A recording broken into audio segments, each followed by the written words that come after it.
KSUവിനുമേൽ നിയന്ത്രണവും നിരീക്ഷണവും ശക്തമാക്കാൻ KPCC. നെയ്യാർ ഡാമിലെ ക്യാമ്പിനിടയിലുണ്ടായ സംഘർഷത്തിന് പിന്നാലെയാണ് നീക്കം. KSU നേതൃത്വം സ്വന്തം നിലയിൽ തീരുമാനങ്ങളുമായി മുന്നോട്ടു പോകുന്നതിൽ പാർട്ടി നേതൃത്വത്തിലെ ഒരു വിഭാഗത്തിന് അമർഷമുണ്ട്. പരാതി അന്വേഷിക്കുമെന്ന് പ്രതിപക്ഷ നേതാവ് VD സതീശൻ പറഞ്ഞു. ക്യാമ്പിനിടെയുണ്ടായ തമ്മിൽത്തല്ലിൽ KSU നേതൃത്വത്തെ കുറ്റപ്പെടുത്തി KPCC കമ്മീഷൻ റിപ്പോർട്ട് സമർപ്പിച്ചിരുന്നു. ക്യാമ്പ് നടത്തിപ്പിൽ KSU നേതൃത്വത്തിന് ഗുരുതര വീഴ്ച സംഭവിച്ചുവെന്നാണ് റിപ്പോർട്ട്.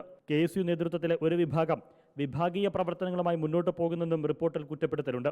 ഈ പരാതി നേരത്തെ തന്നെ KPCC അധ്യക്ഷൻ K സുധാകരൻ ഉൾപ്പെടെയുള്ളവർക്കുണ്ട്. രാമക്കൽമേട് നടന്ന ക്യാമ്പിൽ KPCC നേതൃത്വത്തിനെതിരെ ഉയർന്ന വിമർശനമടക്കം ഇതിന്റെ ഭാഗമെന്നാണ് വിലയിരുത്തൽ.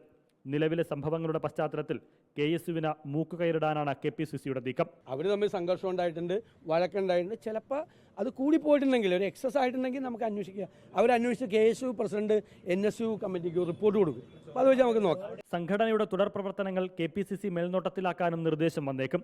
അന്വേഷണ കമ്മീഷന്റെ ശുപാർശകൾ പരിഗണിച്ച് KSU നേതാക്കൾക്കെതിരെ അച്ചടക്ക നടപടി വരുമോ എന്നതും നിർണായകമാണ്. പ്രത്യേകിച്ച് KPCC അധ്യക്ഷനെതിരെ നിലപാട് സ്വീകരിക്കുന്ന KSU നേതൃത്വത്തിലെ ചിലരെ പിടിച്ചുകെട്ടാനും സാധ്യതയുണ്ട്. റിപ്പോർട്ടർ, തിരുവനന്തപുരം.